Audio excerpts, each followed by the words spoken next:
At the beginning of the story, the person you see is named Stanley. He was a world-famous hacker, but mysteriously, he is now a completely banned hacker. Just as his hacking has been separated from his life due to being banned, his own daughter is now separated from him.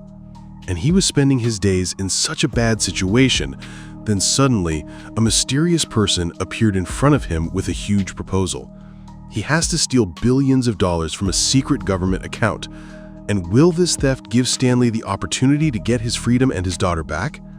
But the mission that Stanley is going to embark on today is not just a hacking operation, but a terrible international conspiracy, behind which lies deception, death, and explosion. And today I have come before you with such a tense and exciting story. And before starting the story, you can subscribe to this channel. So friends, first of all, welcome to the CineClue YouTube channel. At the beginning of the story, we see three people. They were Gabriel, Robert, and Stanley. The three of them were sitting in a coffee shop. This person named Robert was an FBI agent, and Stanley was introduced to you in the intro. Even then, I'm saying that he is a cyber hacker. However, I will not tell you what the third person named Gabriel actually does or who he is. You will gradually understand in the later parts of the story. So anyway, Gabriel has attacked a bank for now. After that, he is taking all the staff and customers in the bank prisoner. Besides, no one could leave the bank because there were police and FBI agents outside this bank. At that time, Gabriel threatened Robert, "If you do not fulfill my demands, I will kill everyone imprisoned in the bank." Faced with such a threat, Robert decided to enter the bank with Stanley.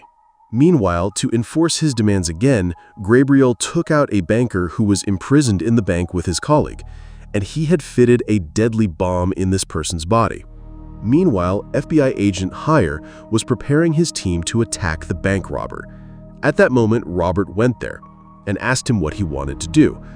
The FBI head then told him that he was preparing to blow you up. Robert then told him, "Are you crazy? Don't go and fight with that madman on your own. Because of one of our mistakes, many ordinary people's lives can be lost." At that moment, Robert's cell phone rang, and as soon as he answered the phone, Gabriel told him to listen carefully to what I say.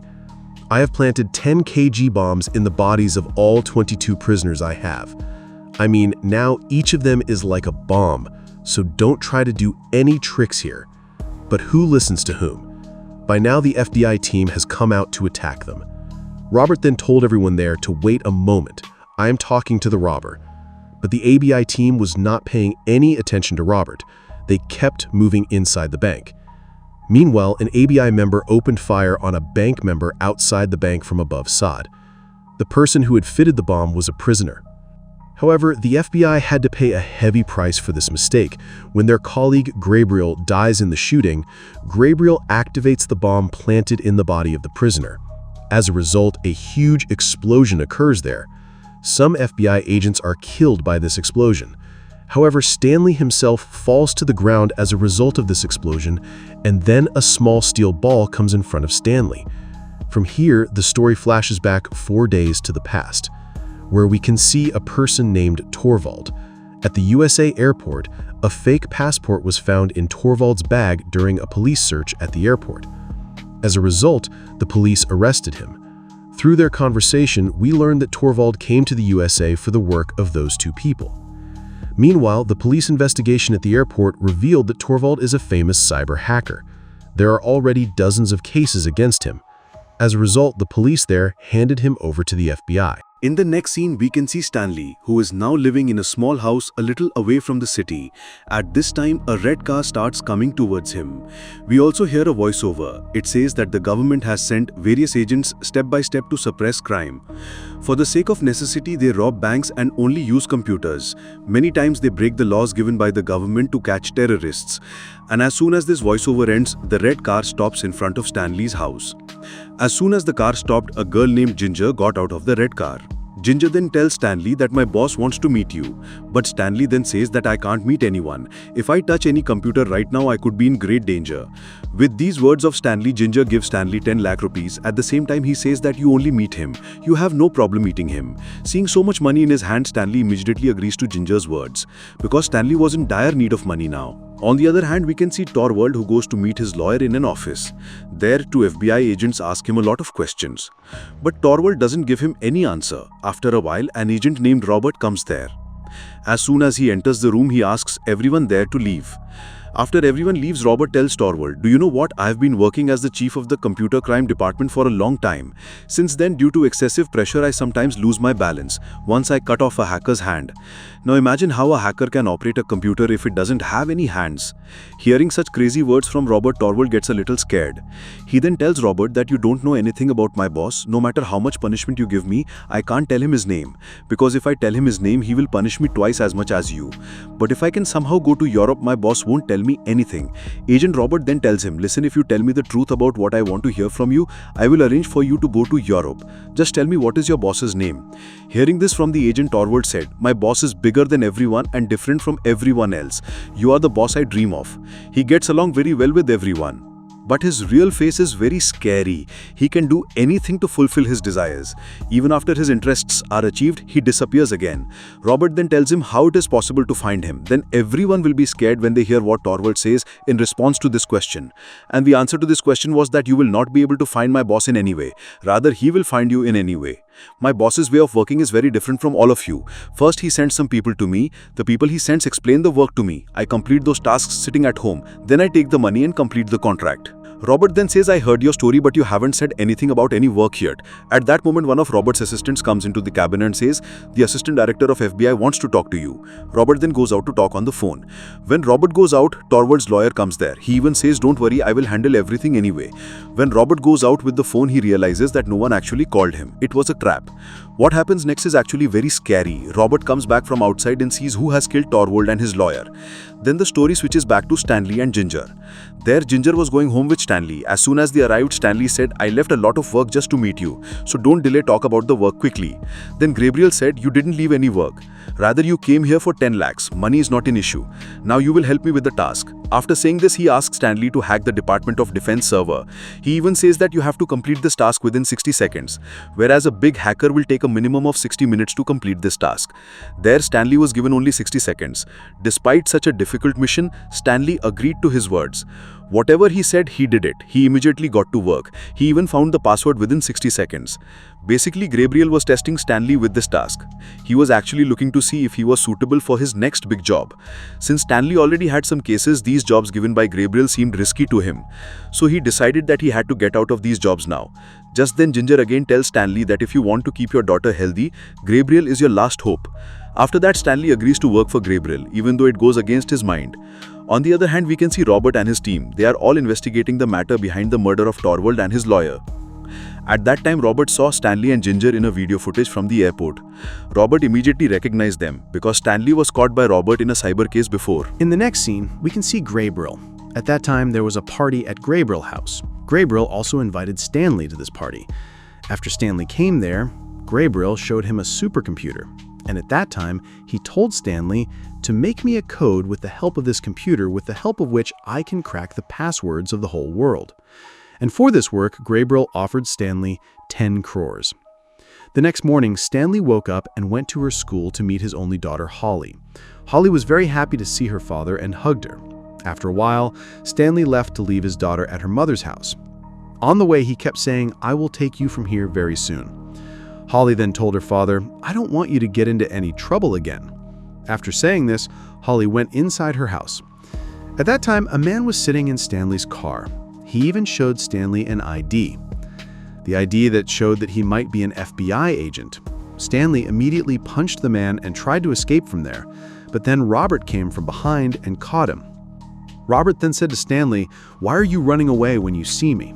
Stanley then said to Robert, "Are you trying to arrest me now for running away?" Robert then told him that I am not here to arrest you. If you help me, then I can remove the ongoing case against you and your daughter. But Stanley ignored Robert's words and left from there.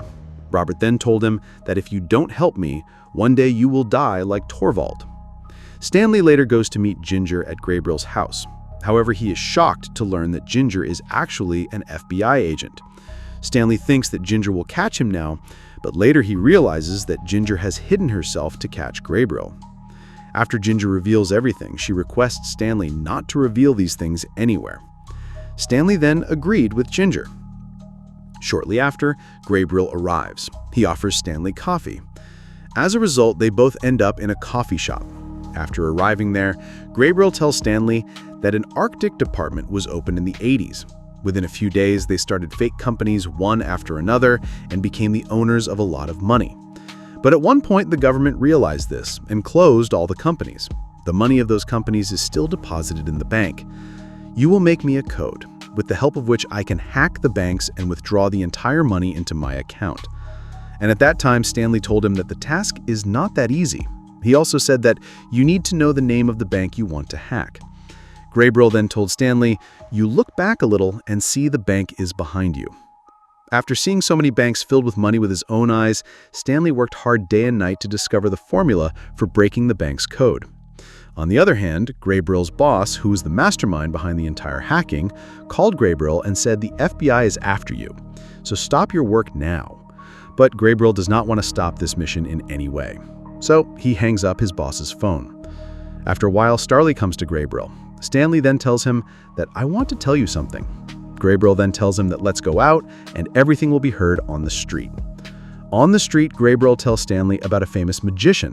He says, "Do you know that there is a magician in our city who can make a big elephant disappear in an instant with his magic power? Do you know how this magician does this magic?" When Stanley asks about this matter, Gabriel tells him that he completely hypnotizes, and hypnotizing is a thing that makes a person fall into a state of hypnosis. That is, if someone hypnotizes someone, they will listen to everything he says. So anyway, Stanley says, "Are you telling the opposite?" Gabriel says, "This is true. Sometimes everything we see or hear in front of our eyes is not true. Many things can happen beyond this." So anyway, in this way, the two of them start sharing a lot with each other. Suddenly, some goons sent by Gabriel's boss attack them, but Gabriel kills all the goons one by one. Stanley is very scared after seeing such a sudden attack. As a result, he starts preparing to get away from Gravely. Just then, Gravely points a gun at Stanley. Then he forcibly takes him with him. Then we can see Stanley going to Gravely's house. Then he starts packing his things, because he doesn't want to stay here for another moment. But this time, Ginger blocks his way again and says, "Please don't leave us like this. If you leave, I will be in danger." And seeing Ginger such a strong plea, Stanley is forced to stay there again. A little later, one of Gravely's colleagues takes Stanley to a secret room. Once there, Stanley can see Gravely. Gravely then asks Stanley, "Is your code creation finished?" Stanley then gives Gravely a hard disk. Immediately, Gravely makes Stanley talk to a bank official. During the phone call, the bank official told Stanley that 10 lakh taka has been deposited in his account. Then Gabriel took Stanley towards a secret room. On the street, he asks Stanley, "Do you know who I am?" Stanley tells him, "No need to bother telling me. I know who you are."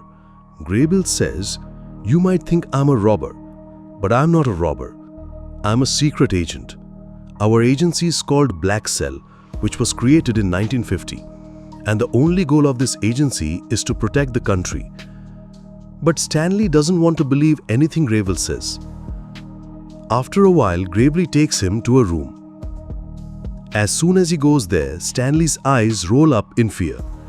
As soon as Stanley goes there, he can see thousands of automatic machine guns being assembled there. And seeing these, nothing was playing in Stanley's head. Gabriel is not through the computer, but now he's preparing to rob the bank directly. And after that, Stanley runs away from there without finding any other way. The next morning, Gabriel and his gang take over the bank. He also takes all the staff there a prisoner.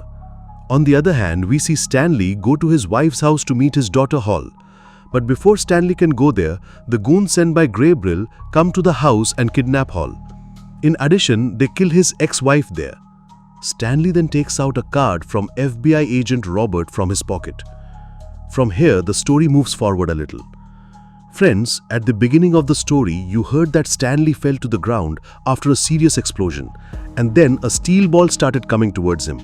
After this scene, the story points to the present time. Then we can see many policemen lying injured due to the huge explosion, and some rescue teams are taking them to the hospital. At that time, we can see Gabriel inside the bank, who is telling Stanley to transfer all the money in the bank to his account very quickly. Stanley then says, "Give my daughter back first." Just then one of Gravely's colleagues brings his daughter in front of Stanley. Seeing his daughter healthy, Stanley immediately transfers all the money in the bank to Gravely's account. Then Stanley starts going out of the bank with his daughter. At that time, Gravely can see that all the money is disappearing from his account by itself. After seeing this incident, Gravely catches Stanley again with the help of his colleagues. But his daughter Holly runs out of the bank. Gravely then says to Stanley, "Did you trick me?" Stanley replies, "If you free everyone in the bank, I can tell you where the money is now and how you can get it back." But Graybill is not willing to let anyone go. He then hangs Ginger in the air with a rope. Anyway, seeing Ginger's condition, Stanley changes the bank program again, and all the money comes back to Graybill's account. After that, Gravely shoots Ginger dead and says that Ginger was an FBI agent. He thought I might not know her, because of which death is his highest due. Shortly after, all the captured bank staff were taken one by one to a bus and taken to the airport. At that time, Robert and the other officers started following them. For the safety of the people, the police evacuated the entire area around the airport. Stanley asks Graybill on the street, "Why are you doing all this crazy stuff?" Graybill then tells him that you don't understand the main purpose behind all this. Since Graybill were heading towards the airport with all the bank staff, their bus had to make a turn on its way to the airport. But Graybill's plan was very different. At that time, he started to float their entire bus in the air with the help of a plane, according to his plan. But the excess air from the plane caused the bus to lose control, and the bus immediately crashed into a building. As a result, some of the people on the bus died there. But the pilot of the plane used his skills to the fullest and brought the bus to its main target. After that, Graybill and his colleagues started deactivating the bombs planted on the bodies of all the staff. Even after deactivating, they started escaping by boarding the helicopter. But whenever they tried to escape, Stanley blasted the entire helicopter with the help of a missile. As a result, Graybill died there. The next day, Agent Robert found Graybill's dead body. Stanley was also with Robert at that time. The doctor in the lab told Robert that according to the information sent by the Israeli government, Graybill's appearance completely matched that of an agent in their city. But no agent named Ginger has been found yet. At that time, Stanley kept thinking to himself that when Graybill shot Ginger, Ginger might have been wearing a bulletproof jacket. So when all the police left the bank leaving it empty, Ginger took this opportunity to escape from there. And that day, Graybill did not get on the helicopter, but rather he escaped from the building like a magician by climbing down the stairs. But even though Stanley understood the whole thing, he did not tell anyone about this. Then, at the very end of the story, we see Ginger in a new form. She has withdrawn all the money from the bank and shared it with Graybill. After that, she spends a few weeks killing some of the city's gangsters, and this story ends today. So friends, even if you have watched my video completely, I will recommend you to watch this movie, because for those of you who like hacking and bank robbery related movies, this is a very good combination. This movie is a wonderful creation in the combination of hacking and bank robbery. So anyway, those of you who like my video, definitely don't forget to let me know by commenting. Also, you must subscribe to this channel so that I can bring you better videos in the future. So anyway, I won't talk anymore. I will say goodbye here today. And before I say goodbye, I wish you all the best.